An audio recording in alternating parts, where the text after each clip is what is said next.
Are we recording? Yes. Bueller. Bueller.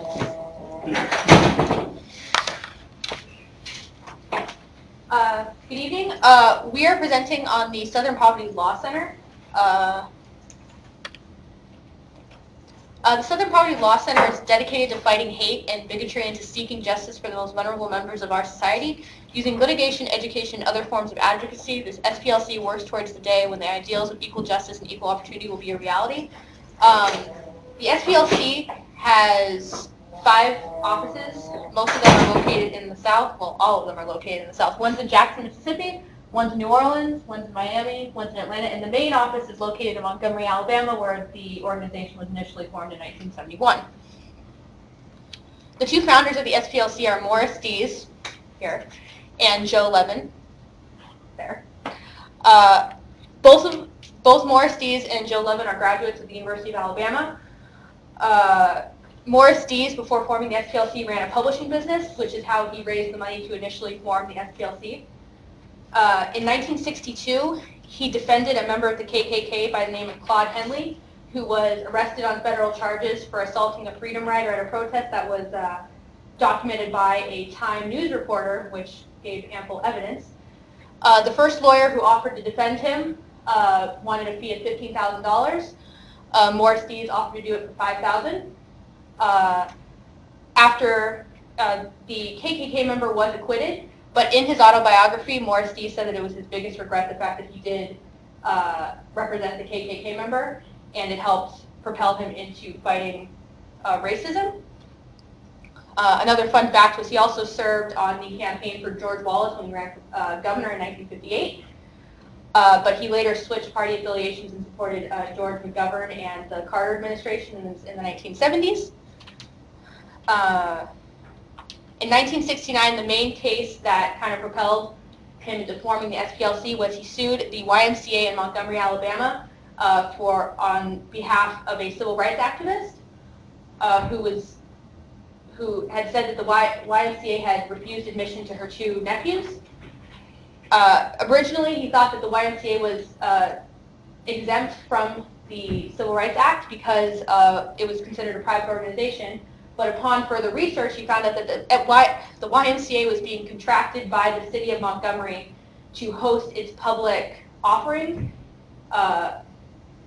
through funding, but still remaining its private status so that they did not have to integrate their public school, or not public schools, but their public offerings like swim lessons and so on and so forth.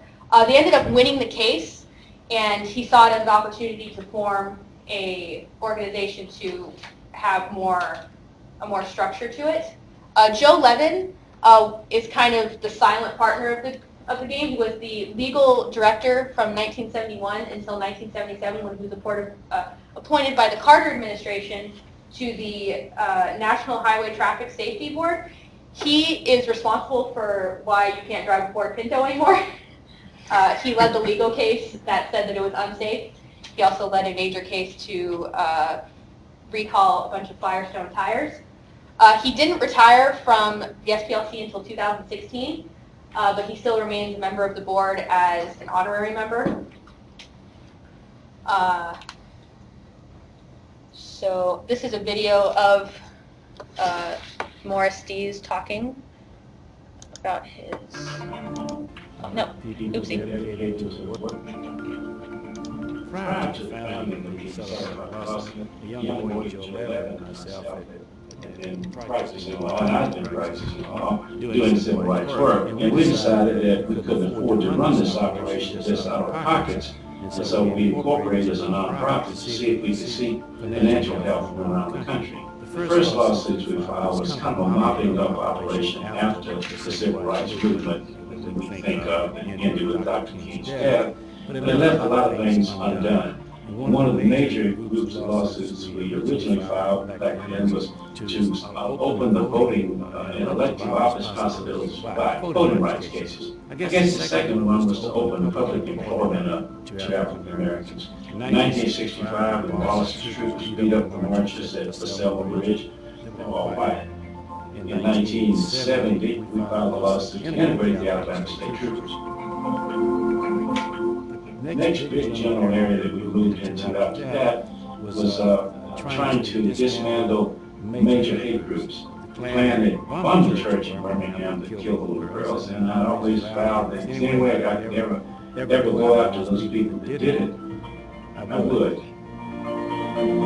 Over the years, because of the work that we've done here at the center, there have been at least 35 people put in prison for trying to harm myself and my property and the people who work for us. Our building was burned in 1984 by a Klansman because of the case that we did. You know, when you start doing this work, you don't think about what's going to happen. I don't think there's any particular bravery involved in it. I just think that people who are dedicated to the work they do just push forward.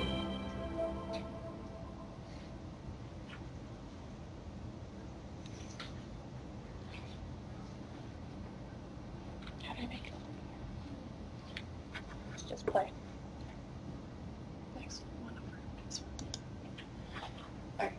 So we're going to go into a little bit more depth of the history of the Southern Poverty Law Center because it is still an active organization today. So like my colleague said, the SPLC was founded in 1971 by Morris Dees and Joe Levin to ensure that the promise of the civil rights movement became a reality for all. So the two would take up a lot of these civil rights cases that nobody else did. So their early lawsuits reformed the state prison system in Alabama and desegregating recreational facilities like the YMCA and others.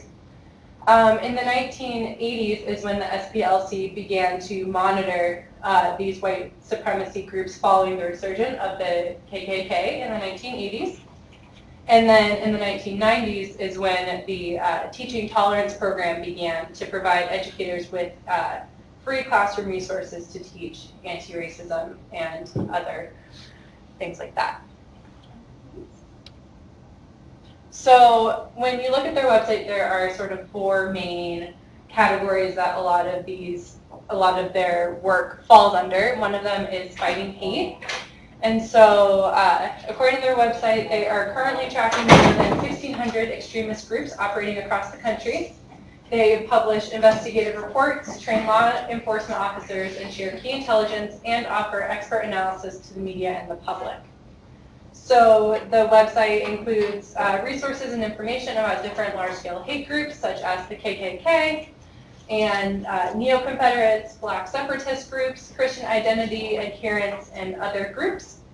And for example, when you look at what kind of resources the site has on these hate groups like the KKK, the site will show history as well as different glossaries of terms used by the Klan, like different passwords and terms, so you can kind of figure out the KKK and how it operates.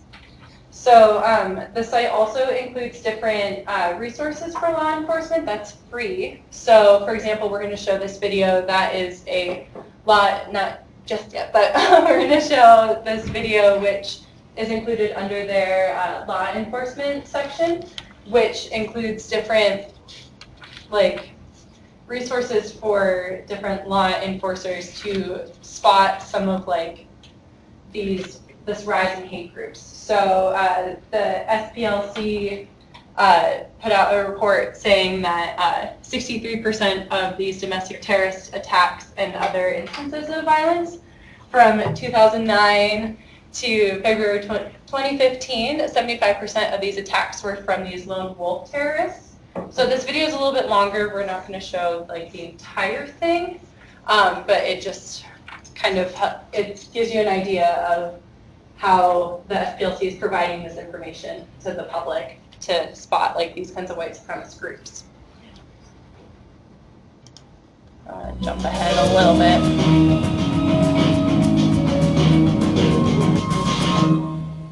Extremists. Hate in his heart was part of his problem. What keeps me up at night is these guys, the lone wolf. Lone wolf violence is on the rise, and we in law enforcement must learn to identify this deadly serious threat before more lives are lost.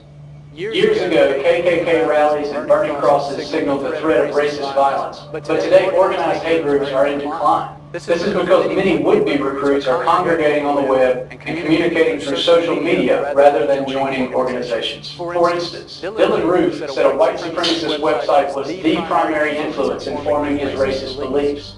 Glenn Miller posted almost 13,000 times on the racist and anti-Semitic forum Vanguard News Network. The lone wolf style of attack has proved more successful than plots in the past that were planned by major group leaders. Lone wolves are self-motivated to organize and execute attacks without direction from others. Though Wade Page was a member of a skinhead group, he appears to have carried out the Temple murders because of personal triggers. He lost his job and his girlfriend. He apparently had no communication with his group about his plans. But his many years in the racist movement informed his choice of a target. Law enforcement officers are also increasingly becoming the targets of domestic terrorists. A 2014 study from the Anti-Defamation League tracked 43 incidents from 2009 to 2013 that involved domestic extremists and law enforcement.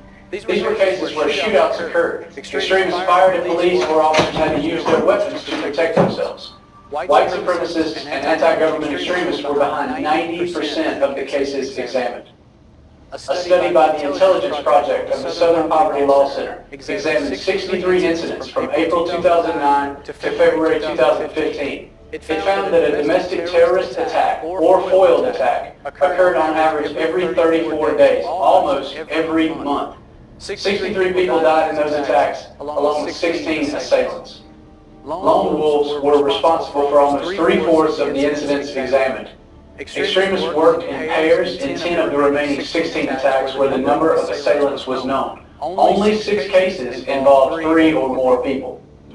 The study uncovered other key components of the attacks and the offenders behind them. A little more than half of the attacks were motivated by hate, including white supremacist and radical Islamic beliefs. The remaining attacks were triggered by anti-government beliefs, such as those held by sovereign citizens, who believe the government has no authority over them. Firearms were used in the majority of the incidents. 25% of the cases involved explosives. Other weapons, including arson fires and even a private plane, were used in 11%. The attackers were overwhelmingly male, with just 7 female assailants. They also were much older than most violent criminals, who are usually 15 to 24 years old. The study found that the majority of the attackers, those whose ages were known, were between 30 and 49. A surprising number of them were much older. This suggests that lone wolves spent many years absorbing radical right ideology before finally committing violence. To these extremists, violence is the only answer. A former FBI profiler has documented the marked progression that terrorists go through to reach their ultimate solution. Joe Navarro, one of the founders of the FBI's Behavioral Analysis Unit, calls these extremists wound collectors. There are 3 distinct steps in their path toward violence: ideation, isolation, and action. In ideation, offenders form a specific grievance against a target, fixating on what they see as an injustice. They collect these grievances or wounds and nurture them, obsessing over them. It's during this time that the offender spreads his message to family or friends, who either ignore the signs or think it's just talk and nothing will come of it. Once an offender's communications are ignored, he isolates himself physically and mentally. He retreats to the internet, where racist websites and forums reinforce his beliefs. This is when he becomes really dangerous, because there is nothing to counterbalance his obsession. Escaping into cyberspace also makes lone wolves much harder to track, but there are some warning signs. In a 2-year study of almost 100 murders by racist extremists, the Intelligence Project identified 10 characteristics shared by killers who were active online. All the extremists in the study were unemployed. All engaged in some type of public activism, like protesting or leafleting, before turning to the internet. Most of the incidents occurred at home, because triggers of violence are often personal. They posted on more than one racist forum or blog. There was sustained online activity. Almost all offenders have been on racist forums for more than 18 months. They exhibited antagonistic behavior with others on online forums. There was a change in their regular posting patterns, either an increase or a decrease. They discussed violence as an acceptable solution to problems. Weapons were discussed. And a specific enemy was identified, whether someone of another race or religion or the government. Finally, the offender is ready to act on his obsession. As Navarro described it, extremists in that state of mind have a lot of anxiety, and the only way to relieve that anxiety is to kill or harm somebody. Experts agree that lone wolf attacks are difficult to prevent. So what can be done to combat them? Identifying and hopefully preventing such attacks is not just the responsibility of law enforcement, but also of the public at large. Everyone has heard the slogan, see something, say something. In dealing with possible lone wolf attacks, law enforcement needs to add the message of hear something, do something. Old friends of Dylann Roof, who reconnected with him shortly before the Charleston shootings, said they noticed changes in him such as odd behavior and violent tendencies. His roommate said Roof had been plotting something big for months, that, quote, he wanted to make something spark up a race war again. But the roommate never told the authorities. Another friend took Roof's gun from him. Yeah, so all of these videos, and there are other videos that do address other sort of white supremacist things like the lone wolf, and provide these kinds of videos, and they're all easy to access and free and things like that. So another thing that the SPLC has is this interactive hate group map. So it shows where all of these different hate groups are in the United States, and we're going to kind of show you what it looks like. I don't know if anybody has kind of played around with this, but it's pretty interesting. Yeah, so this is the SPLC website. So you can search like a specific kind of group on here. So if you just want to look at just general hate groups, you can click on it, and then it shows whereabouts in the United States that these groups have been located. And you can also, and it's like these, there's so many different groups that are labeled, like even the like hate music, like just, you know, you can kind of see, and then you can click on them on like to see where exactly it is and what it's called, and then you can learn more information about what like hate music is. And you could also, if you wanted to, you could narrow it down by state. Oops, sorry. So if you just want to look at what kind of hate groups are located in Montana, you can just scroll down, and then it will show like what hate groups are. You're still on hate. Whoop, my bad. There we go. I was wondering why no were showing up.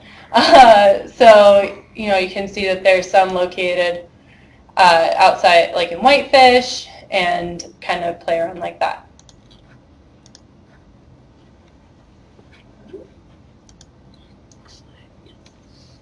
All right, so another resource that the SPLC has is this Teaching Tolerance program. Like I said, it began in 1991 as a source for educators to, quote, find thought-provoking news, conversation, and support for those who care about diversity, equal opportunity, and respect for differences in schools. So this is the different kind, so it's basically like a resource for educators that includes different lesson plans and different things like that. It includes film and teaching kits and how to participate in national campaigns like Mix It Up at Lunch Day, which is basically this thing where you can have that at your school. I think my school actually had it growing up in elementary school, where you had to sit with someone new at lunch and to spark these like aha moments and to have engaging conversation and meet somebody new and talk with them. And so they have different areas of different resources such as race and ethnicity, religion, bullying and bias, class, all those different things, and it has different resources for every grade level from K through 5 and secondary education like 9 through 12. And then also the Seeking Justice, which is the legal advocacy group. So now the SPLC has expanded its different court cases that fall under these five major areas, such as children's rights, economic justice, immigrant justice, LGBTQ+ rights, and mass incarceration. And some of their impactful court cases that they have listed on their website are cases such as the Smith versus Young Men's Christian Association, which is what my colleague talked about in the beginning, which is the YMCA case to desegregate the recreation, the recreational division of the city of Montgomery, that one. And then there's also Puff versus Locke in 1974, which was a landmark ruling that resulted in a judge's order to reform the Alabama state prison system to make it more humane. And then Austin versus James in 1995, which was when the SPLC sued against correctional officers who brought back chain gangs in 1995, which is where you have all the prisoners that are linked together and work on, it's like your typical image of like the 1930s, like railroad working. Prisoners are all linked together in these chain gangs, saying that the practice was cruel and dangerous, and the lawsuit was successful and resulted in the end of the Alabama chain gang as well as hitching posts. Just something real quick that's interesting about this Smith versus YMCA case. If you remember earlier, my cohort mentioned that the SPLC started in 1971, so it's interesting that this case was actually in 1969. But I think it actually got its nonprofit accreditation in 1971, but it was doing grassroots campaigns since '66. So that's why there's a little bit of big discrepancy. Sorry. No problem. So switching gears a little bit, one of the quote-unquote main attractions of visiting the SPLC offices in Montgomery is the Civil Rights Memorial, which is located across the street from the main offices of the SPLC at the Civil Rights Memorial Center. It was built in 1989 and designed by Maya Lin, who also designed the Vietnam Memorial in Washington, D.C. It includes the dates of those who died for civil rights between 1954 and 1968. Those 2 years were chosen because 1954 was the landmark ruling in Brown versus Board of Education, and 1968 was chosen because it was the year that Martin Luther King Jr. was assassinated. After its dedication in 1989, it opened to the public and is open 24 hours a day, 7 days a week. The actual imagery of the memorial is it's shaped like a disc, and there's a fountain in the middle that goes over the top. Some of the names that are written on it include Emmett Till and James Chaney.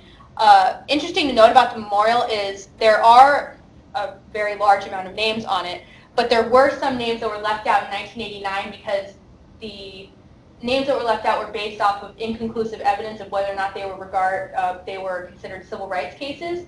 Most of them, interestingly enough, were in regards to police killings. Some of the names that aren't on this memorial but are put inside of the memorial center are Jimmy Powell, who was killed by a police officer and set off the Harlem riots of 1964. The artist or the designer of it, Maya Lin, was inspired by a line from Martin Luther King Jr.'s "I Have a Dream" speech, which is "Until justice rolls down like waters and righteousness like a mighty stream," which is also on the memorial itself. Hence why there's a fountain in the middle of it and there's water. It was the memorial used to sit by itself across the street from the memorial center, and the actual memorial center, which includes a museum, was housed inside of the SPLC offices across the street. But in 2001, they received funding, and they built a separate building in the back of the memorial itself, which is pictured here. Ignore the construction.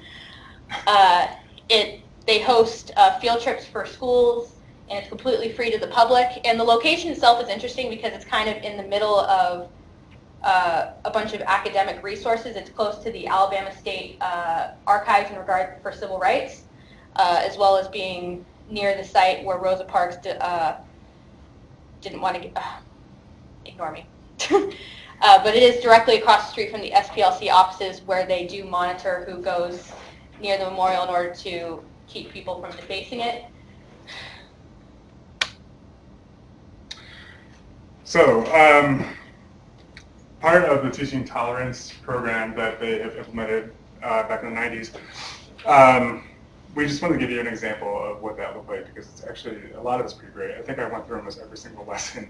There was well over 100, and they were very comprehensive. And the website for that was also very user-friendly. One of the things I found that was super cool, that was this civil rights activity book. And it was a 27-page activity book that you can download for free. It's all PDF right on their website. And that's just the cover of it to give you an idea of what it looked like. And they had all different types of activities, different coloring pages, crossword puzzles. And then one of them we're actually going to do with you now. So take one and pass that around. And we just thought it'd be a neat activity to incorporate the Civil Rights Memorial that my colleague just explained. To give you an example of just one of the youth activities that the Teaching Tolerance programs have for the students. So what you're given on the right-hand side there is the disc, like a top view of the disc, as it is on the memorial itself. It is a little hard to read because it's very tiny. So I apologize for that, but then I asked the 5 questions over on the side using the information that is given from the memorial to allow the students to be able to incorporate the Civil Rights Memorial and the information that it provides into the learning activity. So the first question there, what is the name of the case decided by the U.S. Supreme Court that ended segregation in schools? So that was what was talked about earlier. Toward the top here, where the disc, where the disc starts, is going to be your first answer. Yes. Plus gold star. Moving along, in what city was Rosa Parks arrested for refusing to give up her seat on a bus? What does your worksheet say? Quite small. Yeah, it says Montgomery on the sheet as well. Yeah, so it would be Montgomery. When did 250,000 Americans march on Washington, D.C. for civil rights? It's toward the bottom 5 o'clock area.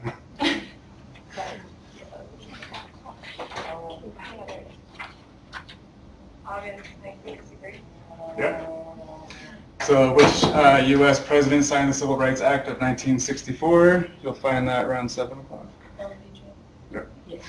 And then the last one, what is the name of the first African-American Supreme Court justice? Yeah.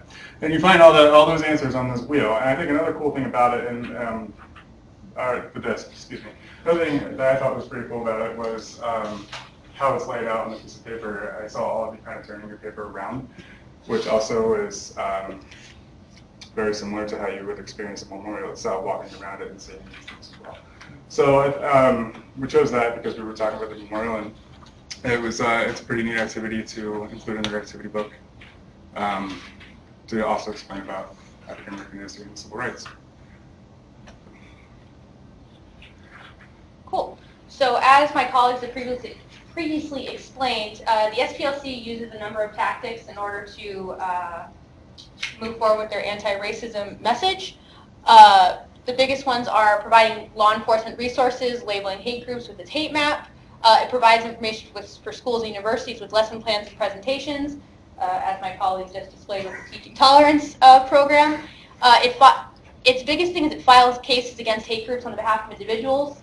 The 1969 case was not filed by the SPLC, it was filed on behalf of somebody else, with just help from the SPLC. The biggest one for the general public are these final two, which is the publication of the Intelligence Report, which is a quarterly journal that provides updates on hate groups for the public.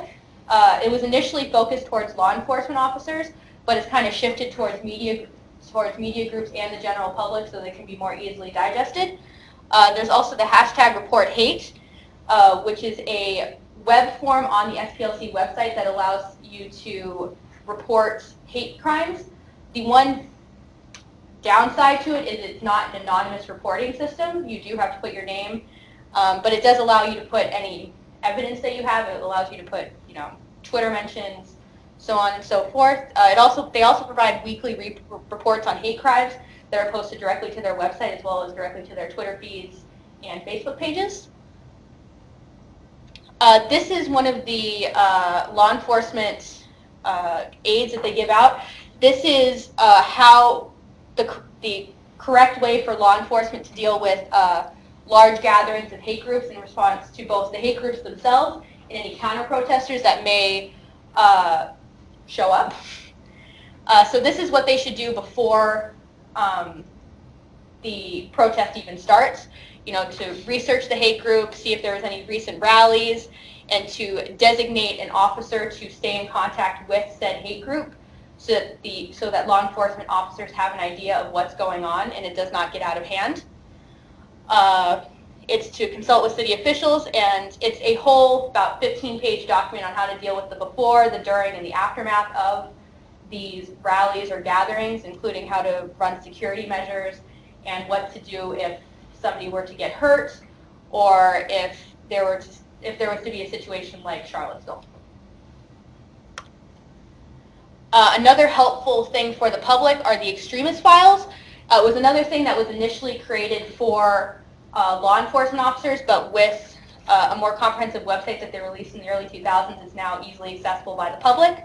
It gives basic biographical information for individuals as well as information on groups themselves.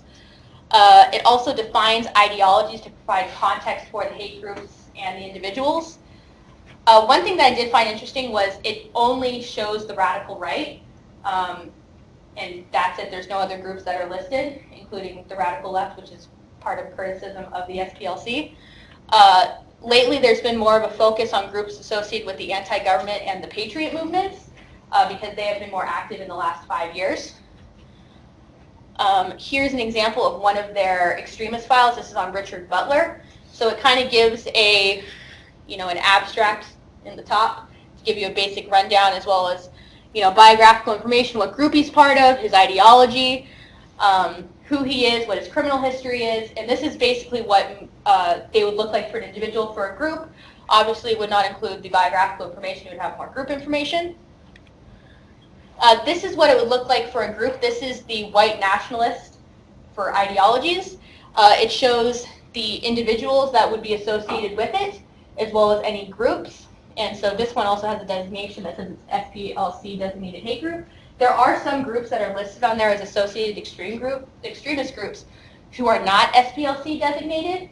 I couldn't find any information on why some of them do have that designation and some of them don't, but they're still listed on the website. It has a graph that shows the size of the number of white nationalist groups from 2003 to 2017, and this is how most of these ideology reports would look. Obviously, there are a few exceptions for smaller groups, or in regards to hate music, it's not the amount of groups, but kind of the rise and fall. So kind of moving into what the SPLC kind of looks like today, which is what we've talked about, kind of the question of like, why are they still relevant, what, kind of stuff like that. And since they are a legal advocacy group, they have expanded their reaches beyond necessarily civil rights, which is why they've expanded into children's rights, LGBTQ groups, and things like that. Definitely stuff that is very helpful is everything that we previously talked about. I know that I utilized the SPLC website to get some information about the KKK when we gave our presentation a few weeks ago. And so the fact that it is free and easy to access definitely makes it very, helpful. Next, please. So these are some of their latest legal cases that were taken from their website under these different sort of sections. So you can see that some of these cases are still active today, even if they were filed in April of 2015, like the one on the far left under the LGBTQ. So, This is a case that is a bit closer to home. How many of you have heard the name Andrew Anglin? Yes, some of you recognize the name. So Andrew Anglin is the publisher of the website The Daily Stormer, which is a neo-Nazi white supremacist messaging board and website. 2 years ago, he organized a campaign against this woman, Tanya Gersh, who is a realtor in Whitefish, Montana, who happens to be Jewish. He organized a troll campaign against her because he felt that he was slighting Richard Spencer, who is a notorious alt-right leader, and was trying to, and thought that she was trying to force Richard Spencer's mother to sell her home. So he organized a troll campaign that essentially sent thousands of racist messages directed towards her, as well as her son, who was 12 years old. The SPLC became involved. Once it kind of reached a crescendo point, she contacted the SPLC, and they filed a lawsuit in April 2017 that accused Andrew Anglin of invading her privacy, intentionally influencing emotional distress, and violating Montana's Anti-Intimidation Act for organizing more than 700 instances of harassment in December of 2016. The case is still open because nobody can find Andrew Anglin. He has been spotted in Russia, Nigeria, and Ohio, so the SPLC filed their case in Ohio as well in an attempt to serve him papers. He did not show up, and so they're still in the process of attempting to track him down. It's still ongoing, and it's kind of up in the air of whether or not they'll find him. Right now, the best lead is that he is hiding somewhere in Ohio. There were pictures of him taken inside of a grocery store, and he wasn't very good at hiding himself. One more interesting thing about this case is that it is the SPLC's first litigation for online harassment. In 2016. And it's actually online harassment for racist acts is actually a relatively new field for anti-racism advocacy groups to go after, because success in the courtroom is actually hit or miss in terms of whether it will succeed. In some cases, it's held up in court. In other cases, it's seen as a First Amendment right. The lawyer who is representing Anglin actually said in his court brief in a response to it that the First Amendment doesn't consist of rainbows and sunshine, that it's sometimes the face of hate, but it's still legal, which is why it's kind of a hit or miss, and why a lot of advocacy groups are, I wouldn't say hesitant, but they want to go in full, with all guns blaring in order to succeed. Mm-hmm. Yeah, the only reason that that case is able to, the SPLC was able to start litigation on Andrew Anglin was because of Montana's Anti-Intimidation Act. Yeah. So not many states have legislation like that. So this kind of makes it sort of a landmark case for online harassment. Yeah. So we thought it was necessary to discuss the SPLC's finances very specifically like this. Again, the SPLC, the Southern Poverty Law Center, claims that they are nonpartisan and they are a nonprofit organization with their 501c3 status since 1971. Yep. And that has been ongoing every year. They claim on their website that approximately about 68% of their total expenses were spent on program services just last year alone. And they also say that they are proud of their stewardship of their resources. Here I have the statement of their financial position as of the end of fiscal year 2017, where it just goes over all the different total operating fund liabilities, net assets, about $44 million. So this is a very big organization here, a very big budget. Now, this brings in some controversy because, yeah, they do a lot of good. They employ hundreds of people, hundreds of lawyers. Also, just for argument's sake, we did look up the salaries of the top paid executives in the for the organization. And I think It was nothing extreme. it was $340,000 a yeah, year. for the top was exec, which was well lower than most other Yeah. 501c organizations pay Yeah. for CEOs. So yeah, during our research for this, we were just trying to think of like, where are they spending this money? And why do they need so much money? So a lot of the 68% is used for the program services. But then over and above that, go to the next one, they have this endowment fund. This is the biggest topic of controversy when it comes to the SPLC's finances. So their endowment, they consider to be a special board-designated fund established to support future work. You can see here, and it's written over there, but at the beginning of their fiscal year 2017, their endowment was $319 million. Approximately 70 million of that was located in offshore accounts in the Cayman Islands and elsewhere. And then by the end of the fiscal year 2017, their endowment jumped to $432 million, so over another $100 million. So a lot of people are looking at them as a nonprofit and asking, why do they need this much money? It's been a source of controversy for a number of years now. So before we get into their reasoning for this, we want to know what you guys think. Is it ethical for the SPLC as a nonprofit to have such a large endowment? What do you think? Is there any more information about where their endowment is going? What it's being spent on besides 70%? Only in the past, the last fiscal year is what I was able to get any kind of information on. Only about 10 million of it was actually spent on program services. And it just keeps increasing. The records that I went back to were since about 2005, and it started at about 42 million, 13 years ago. Good. So are they using it like a backup fund, like worst case scenario, they don't have any money coming in, then they have the endowment to fall back on? Because that makes sense, you should have a big savings account if you can. Do you think this big though, 432 million? I mean, if worst comes to worst, and they lose all their money in one go, that probably means they're being sued by somebody and that person's winning. So they could probably use a huge chunk of that just fixing. If they needed to dip into that money, I think that would be a reasonable amount to have, just because not having any money from their main fund, things must have gotten really bad. So they would need, I think, that amount, and you never know.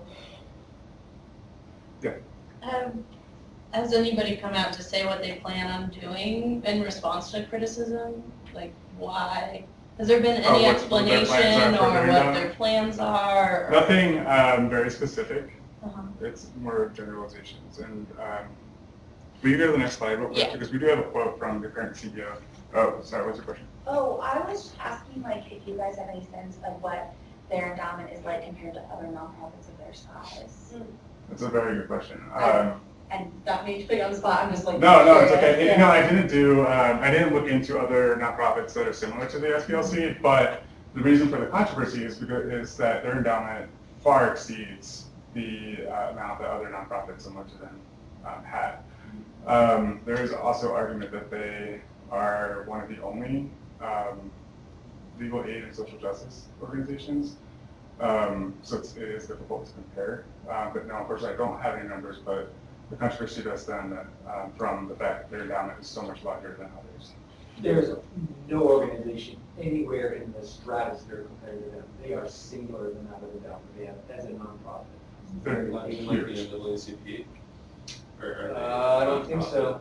I mean, they're nonprofit, but they're not that kind of endowment. For the sake of argument, what we're discussing this, I'm going to Google the ACP. I'll look up. Oh, thank you. Do you have another question? I forgot my question, actually. Okay. So there is an interview from September 2017 with Richard Cohen, the current CEO of the SPLC. And when they were questioned about the 70 million in offshore accounts, which was also a huge point of controversy when looking at their finances, he said that we have an excellent investment advisor called Cambridge Associates. It advises many of the leading foundations universities and nonprofit organizations in the country. And as part of an overall balanced portfolio, they have us invested in certain funds that typically are incorporated offshore. Now, that's an extraordinary common thing for endowments like ours, and button up our sleeve. You know, hedge funds, which we have a number of, are actually very conservative investments because they are intended to dampen the volatility of the market. That is the only explanation I've gotten from extensive research into why they have such a large endowment, coming from somebody from SPLC. NAACP, kind of by comparison, is about 24 million in their endowment and investments. Versus 430 403, yeah. And they increased, 7 quarters of that. like 115 million in just 1 year. Did you find anything, I'm curious, like, because I know that the ACLU had like a huge influx of money in 2017, like after the election. Do you know, like, I mean, I still feel like that doesn't account for that much money, but You know, I did you find don't, anything about that? do you mean in the increase? Just Yeah, this and year? like, So that information was made available today. Oh, So I wow. don't have any information about where they got the money from the last year. Just preparing for this presentation today, I discovered, I was like, oh wow, the endowment is much larger than it was a week ago. wow. So yeah, I don't know where that money came from. They do have a list of donors available on their website. They have to. I would probably want to for transparency, but they don't give amounts what each donor did. In terms of the offshore accounts, were they like, was anyone that is involved in the SPLC or the SPLC in general involved in the Panama Papers or any of the stuff that came out about that? I don't believe so, no. I don't think the SPLC came up with the Panama Papers. I can say that for, yeah, they were not involved in They that. were, okay. So as an organization, they had offshore accounts, or were there individual? No, the organization The itself. organization itself. Yeah, so approximately $70 million of their endowment is located in offshore accounts. And So they're not investing in the American economy, basically, is what that controversy says. do they have like worldwide bureaus? No, it's strictly Only the American. 5 in the South, in the United States. So then what's the reason they have offshore accounts, like tax evasion or what, like? That is the only explanation SPLC has given. But That's why I essentially, showed you. yeah, look at what offshore accounts are, is a lot of tax evasion and Yeah. fee evasions. Well, they're nonprofits, so why would they have to pay taxes? Oh, Should I go to the that's a next good one? point. Kinda Colleague, sketchy. should I go to the next one? Will you go to the previous one? Yes. So, yeah, so, okay, we pretty much asked these questions. Go to the next You're gonna, one. yeah, go back to this one. Next one? Thanks. No. Go ahead. Sorry. Thank you. So to explain, there's another quote here from the same interview to explain the amount of the endowment and why it's so big. Richard Cohen says, "We're in this fight for the long run, and you know we have quite significant operation. This year we'll spend close to $60 million. That requires the support of people from all over the country. Our endowment is something that's kind of a well-known fact, and they know that we're gonna fight these cases till the end. They know that we have the ability to fight cases for 20 years if it takes that long." So what you mentioned earlier, in case they all of a sudden lose all their donors, they do have a very good safety net to fall into to carry out whatever litigation they currently have going on. So that is the reasoning for a $432 million endowment fund. So do you think that amount, now knowing, thank you, Professor, for looking up the NAACP's endowment. So NAACP, similar legal aid group, the SPLC does more than the NAACP in terms of like teaching tolerance and intelligence reports and whatnot, but the NAACP has a $24 million endowment and the SPLC has a $432 million endowment. What are your thoughts on that? Is it ethical for them to, as a nonprofit, to be holding that much money? 70 million of which is an offshore account. I think it is, just because I think I have no reason to believe that they're not keeping that money for the explicit purpose of, they have so many cases open, and I think that they have that money so that they can see each and every one to the end of it. And in the US legal system, it costs millions of dollars to sue anybody.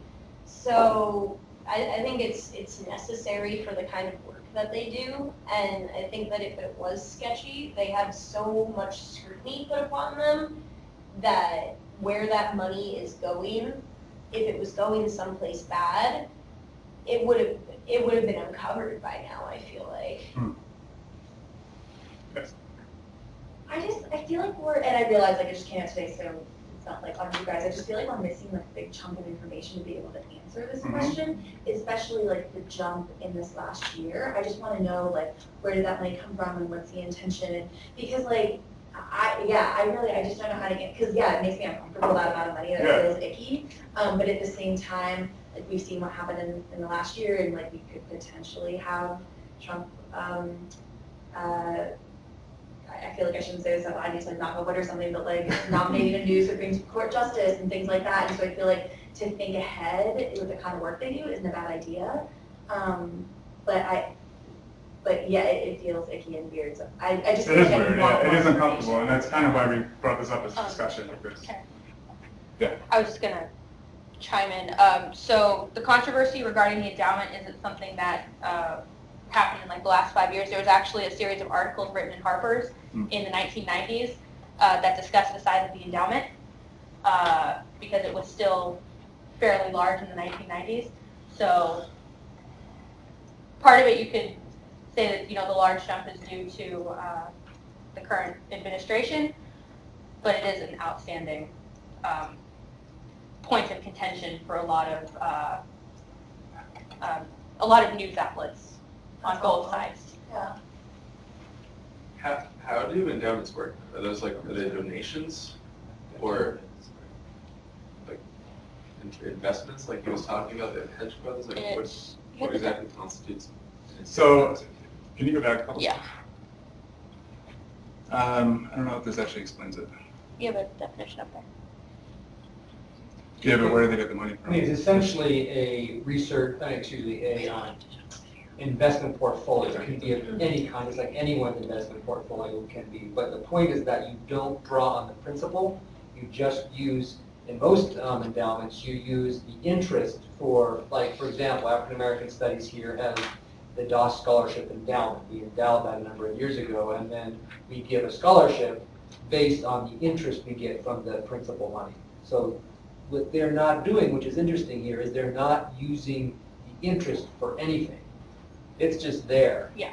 It's compounding, Building. invested back in. Yeah. Where most endowments, you build it up and then you've got that interest and you're using it. Could it simply just be a different business model for a nonprofit? Does that redefine a nonprofit?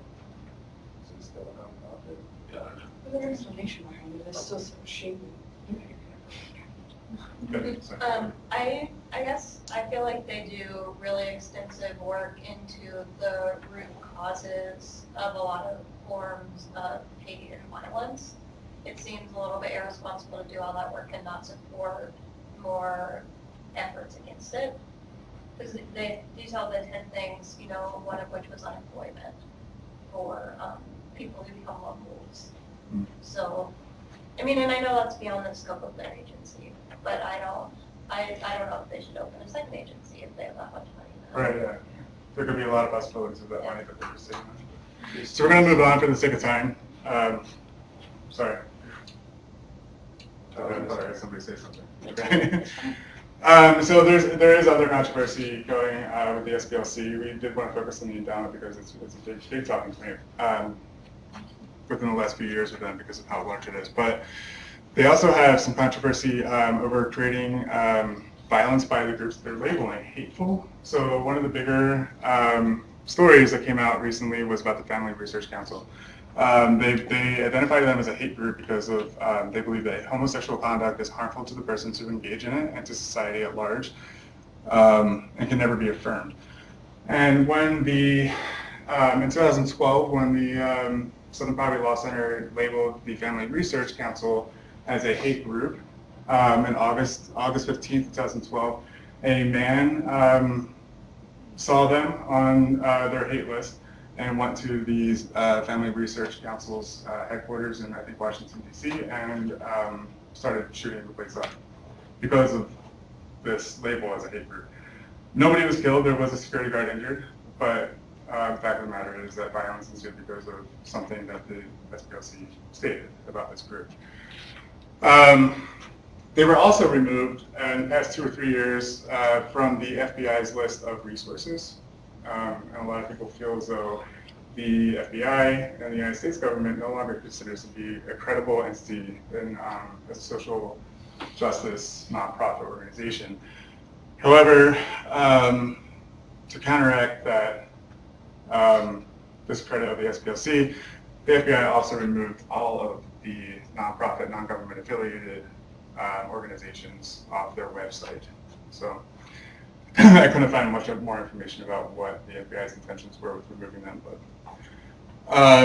and then my counterpart here said earlier about how I just found it was interesting that there are no leftist groups that are labeled as hate groups.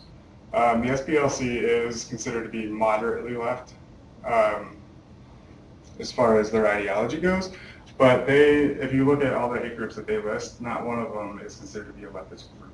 So there's a big controversy there as well. Even in that video that we watched, I don't know if you noticed that the person who was talking in the video was talking about the lone wolf and how they're usually, or I think he said always, affiliated with a right-wing group of some sort. So he definitely put in some information about political ideology as well. Another thing about the SPLC is when you search them on Google, you're going to find all these different articles. It took us I had to hit next about 3 times to actually get to a link that was positive about the SPLC.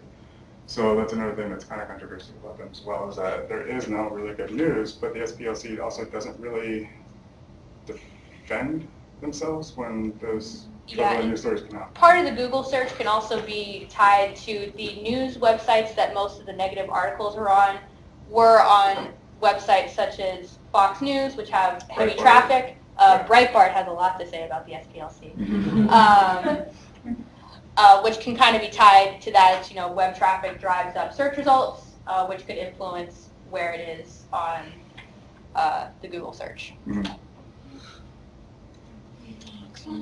We were going to play the video, but for time's sake, we're going to skip that. So just a couple more discussion questions. What responsibility does the SPLC have in the repercussions for labeling somebody as a hate group, such as the Family Research Council?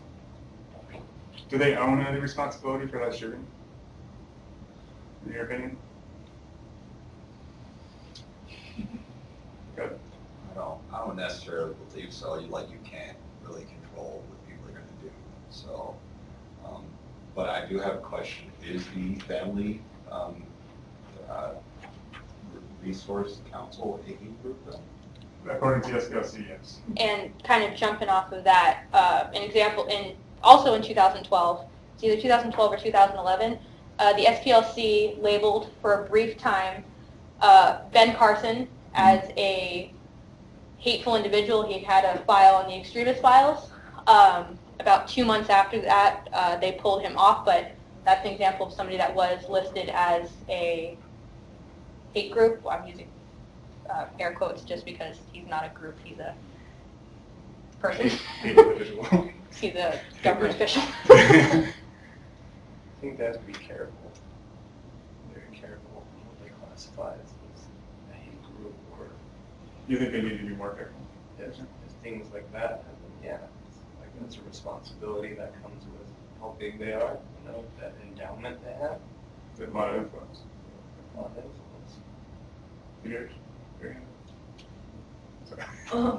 Well, I think it's a very interesting question in terms of whether or not the SPLC has to have responsibility for labeling hate groups, because you also have white supremacy groups or hate groups that will not take claim for the actions of individuals within their group because they weren't a part of our organizing. So I can see that as a criticism of the SPLC, so using that idea, kind of attacking them. Well, you can't attack these hate groups for the acts of individuals if you're not taking responsibility for the actions of people against groups that you're labeling hate groups, if that makes sense. I think it's a really great question, but I think it's very nuanced and complex. Yeah, I just find it to be pretty problematic that they would have to tread on the line of like, oh, I don't know if it's worth the risk of labeling a group as a hate group out of fear of like the backlash of what could happen, because I think that it is like something that is a primary mission of their organization and is owed to the public. And so I think that it would not be aligning itself with their mission statement if they were to feel so hesitantly about naming groups. I just have a question about, on the other slide, about like the left slide on the left-wing hate groups. Like, do you have examples of like what kind of hate groups you would expect to see on the site? Oh, okay, sorry, I'm not sure if I'm like totally missing that, but I'm just curious, like, what you expect to see. The Antifa was one of them. Yeah, there are some think tanks on both the left and the right that classify certain Antifa groups as hate groups based on violence and, I don't want to say ideology, but there are certain ones that are classified. Usually the smaller sects, I guess would be the best word. But yeah, it would be groups like that, or more in the 1990s and the late 1980s, more hardcore communist groups would have also been classified, but they weren't classified as hate groups. There was some hip hop groups too. Yeah. Performers that they also claimed should have been. Yeah. I also feel like there are some radical environmentalist and radical feminist groups that Yeah, should be listed as hate Oh, groups. yeah, thank you for bringing that up. PETA was another one that I saw that Yeah. they feel SPLC should label them as one, but they're not. See, I think that would just make it way more balanced of a site. And also, I mean, if you don't look at what extremes are happening on both sides, then you're only getting really half of the picture. Mhm. And I feel like it would make them as a site way less controversial as well. And it's really not that different from what they already do when you think about like the ideology of the groups that do cross over from activists into extremists. The ideology is very similar on the left and the right. Mhm. So I don't know why they don't do that. It's leaving themselves open. It is interesting because they do claim that they're a nonpartisan group as Yeah. well, yeah. But they only label one side. Do we have time for more questions? Let's have the last two people speak on this one, Okay. whose names I didn't just say. I'm curious as to how they distinguish ideology and action that a group takes, because I think that seems like a really important distinction. Like if they're going to be designating a group a hate group solely based off of their ideology and not based off of what action they've taken based on that ideology, like I think you need to incorporate both, obviously. So like, I wonder how they're actually designating hate groups. And yeah. Yeah. That would have been our next Ideology discussion. can inspire action. Yeah. That group do it. Yeah, no, yeah, absolutely. But yeah, I feel like the group is, Well, that kind of comes back to the first question, does the SPLC own any responsibility? Because aren't they inspiring action through I guess, their own mission? Of, I don't know if I don't know if I can completely answer, I don't know how I feel about that exactly, like I feel like, no, I feel like that's an important question. yeah, on some level, like, I feel like they do have some responsibility, on the other, I feel like they don't. Because like, if you have a massive outlet for information, like the SPLC, or just like basically any credible publication, news source, whatever it is, you're informing people, and by informing people, you're informing what action they might take, because that influences what they know is the truth, you know? Mhm. So like, I don't really know. Yeah, it's just, like, interesting. really, Yeah, because they are considered to be like the #1 source for information on hate groups. Yeah. But Yeah, I was just gonna speak more on the idea of how are they currently determining hate groups now? Is it by their sphere of influence? Is it what they are preaching? Is it how big the group is itself? And so I think that's something that would be worth looking into for what are their qualifications now as a hate group, and how does that inform further decisions? And I feel like that would kind of address why or why not they're going to address leftist groups, or why aren't they addressing leftist groups? What is? As far as I can tell, because I don't recall seeing anything on their website that actually gives like a. Yeah, based on research, and by research, it's kind of, you kind of have to piece together stuff on Google, on both their website and independent news sources. A lot of it is based on action. In the last couple years, it's based on web presence. A caveat to that is there are some groups that are listed on the SPLC's website as a hate group that have not been active in 5 years. An example I use is there is a radical Catholic group that is listed on the SPLC's website, and if you go to that group's website, it hasn't been active in 5-6 years, but it's still listed as a active hate group. So I think it kind of, I think it's kind of an, I wouldn't say it's an arbitrary decision, but I think that how they make that choice they're not making public for reasons unknown to us. They will, and just like real quick as an example, going back, where was it? Oh, sorry. So this this quote here did come from the SPLC website, but they took it from the Family Research Council's website, and that quote alone was what Created the dedication. That's what decided them as a hate group, because they talked about homosexual conduct is harmful. So a lot of it is based on ideology, not so much action. Oh, I was just gonna say, I can send this to Michelle, but I just found like an FAQ on their website, and their website's huge, but it talks about why they don't list some groups we would identify as left and why they don't list Antifa, like whether or not you agree with it, they do like answer those questions, so. Okay. I'll share it, but. Thank you. Okay, we're gonna need to wrap it up because of time. Here are our sources. Well, somewhere there's a bunch. Some of our slides as well. Yeah. Let's get help. And then we'll So, sponsor it. thank you very much. Round of applause for this.